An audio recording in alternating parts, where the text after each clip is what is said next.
Jackie, éleveur laitier, bénéficie pendant un mois de l'aide de Benoît. Après une opération médicale, il doit se reposer. C'est la deuxième fois qu'il fait appel à ce service. Indispensable, selon lui, surtout qu'il n'a aucun employé. Tu as moyen de me remplacer, je ne suis pas irremplaçable, loin de là. C'est tout ce que je vois. Non, ça va largement aussi bien qu'avec moi. Si j'avais personne pour venir me remplacer, je ne sais pas comment ça pourrait aller. Hein. On est arrivé dans des régions où il y a plus, l'entraide, ça n'existe plus entre agriculteurs. Alors vous comprenez qu'il faut quelque chose à côté. Autrefois, c'était les agriculteurs qui s'aidaient un petit peu, mais aujourd'hui, ça n'existe plus. Les gens qui travaillent, ils n'ont pas le temps d'aller aider le voisin, hein, de toute façon. Après avoir obtenu plusieurs diplômes agricoles, Benoît a choisi l'itinérance. De ferme en ferme, c'est ce qu'on appelle un agriculteur remplaçant. Un mode de travail qui lui convient parfaitement. Dès qu'on a une nouvelle mission chez un nouvel exploitant, on prend contact avec lui, on va le voir, on va prendre des consignes, on va voir comment il fait. Et après, on s'adapte. Vous aimeriez vous installer à votre compte ? Non, pas spécialement, non. Non, c'est pas prévu. Et puis comme j'aime pas forcément tomber dans la routine, donc le service d'emplacement a changé souvent de ferme, ça me plaît, quoi. C'est génial.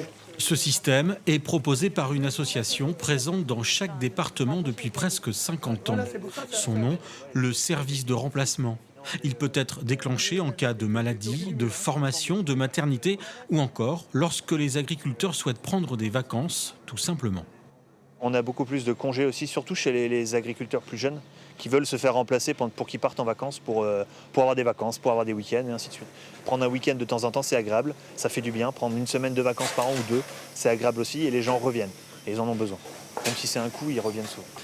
Julien fait partie de la vingtaine de salariés en CDI de l'association. En fonction de ses demandes, il peut travailler chaque semaine dans une ferme différente. Lui-même possède une petite exploitation, mais pas suffisante pour vivre. C'est pas assez grand au niveau superficie pour pouvoir sortir un salaire. Alors du coup, ça fait 9 ans que je travaille au service d'emplacement. Et ça vous plaît ? Ça me plaît, ouais. Ça me plaît parce que on apprend d'autres techniques, on apprend à connaître des gens, puis on bouge pas mal.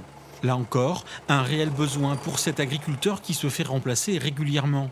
Il y a quelques années pour congé paternité ou encore ponctuellement pour assister à des réunions professionnelles. Et il a toute confiance en Julien. Tu me mettras la paille, tu me fais les 2 cases où il y a les vaches à l'engraissement. D'accord. Et puis après, tu mets un petit peu là où il y a les moutons, comme tu fais d'habitude, quoi. D'accord. Allez, à plus tard. Ça soulage énormément de savoir qu'une personne sait faire. C'est pas un stagiaire, donc il sait faire. On le laisse en autonomie, il sait conduire le tracteur, il sait atteler un outil, passer un outil dans le champ, il sait faire le soin aux animaux. S'il y a une vache qui est malade ou un agneau qui va pas, il sait le détecter, il sait faire ce qu'il a besoin de faire, ou de me prévenir, ou de faire les soins nécessaires. Donc c'est vrai que ça permet de se reposer sur quelqu'un qui sait travailler. En 2020, en Charente, près de 300 agriculteurs ont bénéficié de ce service de remplacement.